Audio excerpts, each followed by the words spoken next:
Bonjour à tous et bienvenue dans cette nouvelle vidéo où l'on va parler de tendance linéaire. Et plus précisément, on va parler de la droite de régression linéaire ainsi que du coefficient de corrélation linéaire qu'on va noter R. Allez, c'est parti! Commençons tout de suite avec la tendance linéaire. Donc la tendance linéaire, elle consiste en quoi? Elle consiste à observer graphiquement un nuage de points pour voir si ce nuage de points il prend l'allure d'une droite ou non. Si on prend par exemple ce nuage de points ici, on voit que toutes les observations, elles sont vachement éparpillées, elles suivent aucune tendance en fait, donc faire passer une droite, ça n'a pas trop de sens. Donc là, il n'y a pas de tendance linéaire. Dans ce deuxième exemple ici, on voit que les observations, elles suivent plutôt une forme parabolique. Donc ici, on va plutôt être sur une tendance qui est quadratique et pas linéaire. Dans cet exemple-là, par contre, on voit que les points, ils sont alignés d'une manière qu'on puisse à peu près faire passer une droite qui se rapproche assez bien des observations ici. Donc ici, oui, on a une tendance linéaire. Et puis, même observation ici, où ici, on pourrait faire justement passer une droite à peu près comme ça.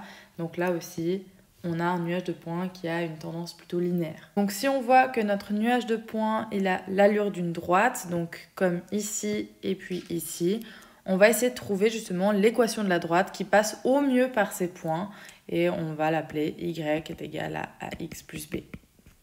Ici, quand je parle de droite qui passe au mieux par ces points, passer au mieux, ça va signifier ici au sens des moindres carrés. C'est pour ça qu'on va parler de droite des moindres carrés.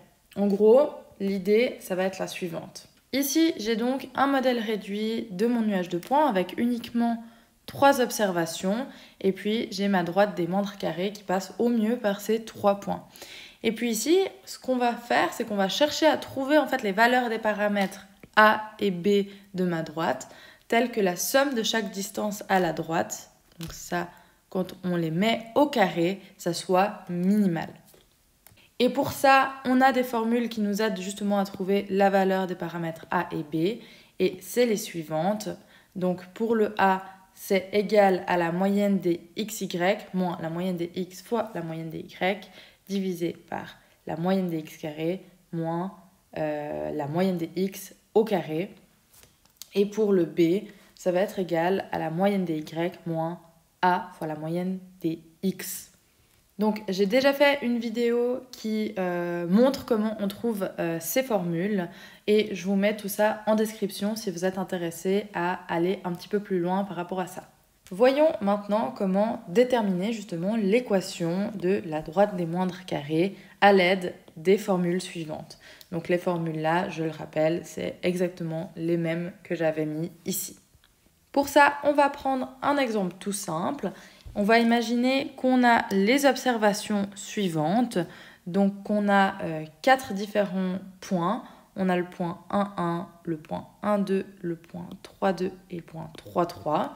Et ces observations, je vais les mettre ici graphiquement. Donc, on a bien notre point 1, 1, 1, 2, 3, 2 et puis 3, 3. Et le but ici, ça va être de retrouver quelle est l'équation de la droite des moindres carrés, donc la droite qui passe au mieux par ces points. Donc ici, j'ai essayé de tracer à vue d'œil une droite qui pourrait passer au mieux par ces 4 points. Et le but, c'est de retrouver son équation. Et de quoi est-ce qu'on a besoin pour retrouver justement cette équation? Pour ça, on va retourner dans nos formules et on voit qu'on va avoir besoin de la moyenne des x, de la moyenne des y, de la moyenne des xy ainsi que de la moyenne des x carrés. Donc pour pouvoir calculer tous ces éléments, je vais devoir rajouter ici 2 colonnes que sont la colonne des x carrés pour pouvoir calculer justement la moyenne des x carrés et puis la colonne xy pour calculer la moyenne des xy. Avec la colonne x et y, on va déjà pouvoir calculer la moyenne des x et la moyenne des y. Alors vous me direz pourquoi j'ai encore ici la colonne des y carrés. Alors effectivement, cette colonne, elle ne va pas servir pour calculer l'équation de la droite, mais on verra qu'elle sera utile par la suite quand on va vouloir calculer le coefficient de corrélation linéaire. On verra qu'on en aura besoin. Donc en prévision de ce calcul, on va déjà établir cette colonne, comme ça nous évitera de revenir là-dessus après. Donc maintenant, comment est-ce que je remplis ce tableau? Donc déjà, ici, ce que j'encadre en rouge, c'est les données. Donc ça, on le sait déjà, on n'a pas besoin de remplir.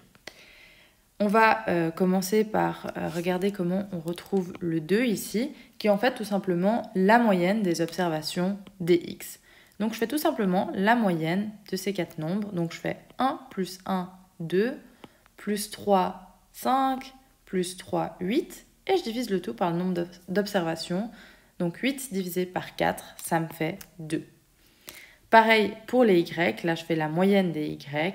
Donc c'est 1 plus 2, ça fait 3, plus 2, 5, plus 3, 8. Et je divise le tout par 4. 8 divisé par 4, ça me fait 2. J'ai ensuite ici la colonne des x carrés. Donc là, il va falloir que je trouve aussi ces nombres-là. Donc comment est-ce que je fais?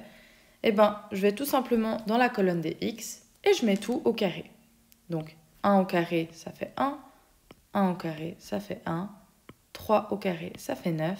Et 3 au carré, ça fait 9.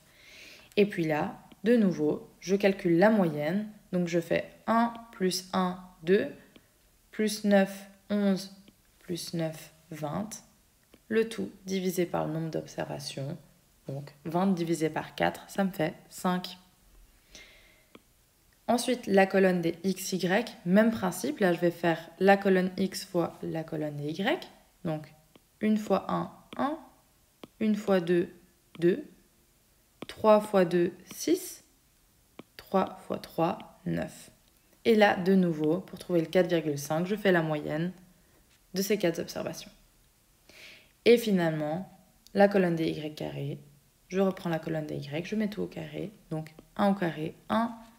2 au carré, 4. 2 au carré, 4. 3 au carré, 9. Et là, je fais la moyenne des 4 observations et ça me fait 4,5. Donc, ce que je sais, c'est que le 2 ici, c'est la moyenne des x. Le 2 ici, c'est la moyenne des y. Le 5, c'est la moyenne des x carrés. Le 4,5, c'est la moyenne des xy. Et puis, le 4,5, c'est la moyenne des y carrés. Et maintenant, avec tous ces éléments, je peux calculer mes paramètres a et b. Donc, c'est ce que je vais faire. Je vais déjà commencer par calculer a. On me dit que a, c'est égal à la moyenne des xy.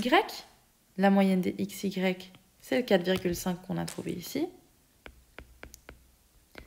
Moins la moyenne des x, qui est ici 2, fois la moyenne des y, qui est de 2 également. Le tout divisé par la moyenne des x carrés, qui est ici le 5, moins la moyenne des x, le tout au carré. La moyenne des x, c'était le 2 ici, que je mets au carré.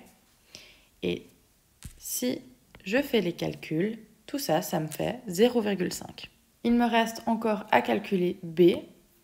Je vais avoir b qui est égal à la moyenne des y, donc ici 2, moins a, donc le a que je vais trouver ici, donc 0,5, fois la moyenne des x. La moyenne des x qui est de 2 fois 2. Et puis ça, c'est égal à 1. Et maintenant que j'ai trouvé mes deux paramètres a et b, je peux trouver l'équation de la droite. Je vais avoir y qui est égal à a, donc 0,5, x plus b, b qui vaut 1. Donc plus 1. Et voilà comment retrouver l'équation de la droite. Et maintenant qu'on a vu comment calculer l'équation d'une droite des moindres carrés, on va passer à la mesure de la qualité de l'ajustement linéaire. Et pour ça, on va utiliser le coefficient de corrélation linéaire qu'on va noter R et qui se calcule comme suit. Ça va être la moyenne des xy moins la moyenne des x fois la moyenne des y, et le tout divisé par l'écart type de x fois l'écart type de y. Mais qu'est-ce que j'entends quand je parle de mesurer la qualité de l'ajustement linéaire? Alors là, en fait, ce qu'il faut savoir, c'est que normalement, on peut toujours calculer une droite de régression, qu'importe notre nuage de points. Donc par exemple, même si ici on a un nuage de points ultra éparpillé sans grande tendance, on peut calculer une droite de régression. Mais on voit que dans ce cas-là, c'est pas très bien corrélé entre x et y. Par contre, si on a un nuage de points comme ici, on voit qu'il y a déjà une plus grande corrélation entre x et y, car notre nuage de points, on voit qu'il a déjà plus une tendance linéaire. Ce qu'on va faire, c'est qu'on va donc utiliser R, qui est le coefficient de corrélation linéaire, pour mesurer l'intensité linéaire entre x et y. Plus R va être proche de 1, plus la corrélation, elle va être forte positivement, et au contraire, plus R est proche de -1, plus la corrélation va être forte négativement. Donc, on va prendre un petit exemple pour illustrer ce que je viens de dire. Donc, ici, premier nuage de points, on va pas se mentir, tous les points sont quasiment alignés sur une droite de pente positive.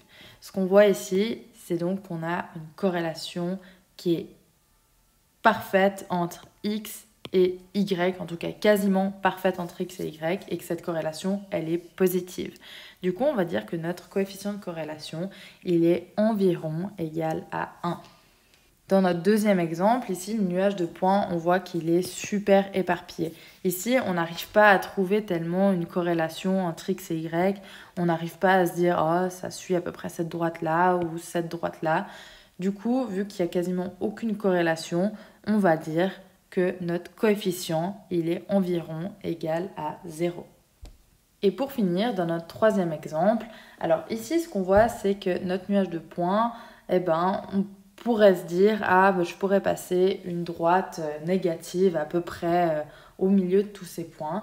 Donc, ce qu'on voit, c'est qu'il y a une corrélation qui est plutôt négative entre x et y. Donc, notre coefficient, il sera plus petit que 0. Ici, je ne peux pas dire qu'il est égal à -1 comme j'avais pu le faire pour ici où j'avais dit que c'était à peu près égal à 1. Pourquoi je ne dis pas que c'est égal à -1? C'est parce qu'on voit que les points, ils sont quand même pas aussi bien alignés qu'ils l'étaient dans le premier exemple. Donc en disant que mon coefficient est plus petit que 0, je dis tout simplement que la corrélation, elle est négative entre x et y. Voyons maintenant un exemple concret pour calculer ce coefficient de corrélation. Donc ici, j'ai remis la formule et là, j'ai aussi remis le tableau qu'on avait calculé avant. Donc si on regarde la formule sur le haut de la fraction, on avait déjà tout calculé dans notre tableau ici. Et on a encore tout ce qu'il y a au dénominateur, ça on doit le calculer parce qu'on ne l'avait pas fait avant. Donc on doit calculer l'écart type de x et l'écart type de y. Et pour ça, on va utiliser la formule de Koenig. Donc pour l'écart type de x, ça va être la racine de la moyenne des x carrés moins la moyenne des x, le tout au carré. Et pareil pour l'écart type de y. Donc calculons tout ça. Pour l'écart type de x, on nous dit que c'est la racine de la moyenne des x carrés, donc c'est ce qu'on avait ici, 5, moins la moyenne des x, le tout au carré, donc c'est 2 au carré.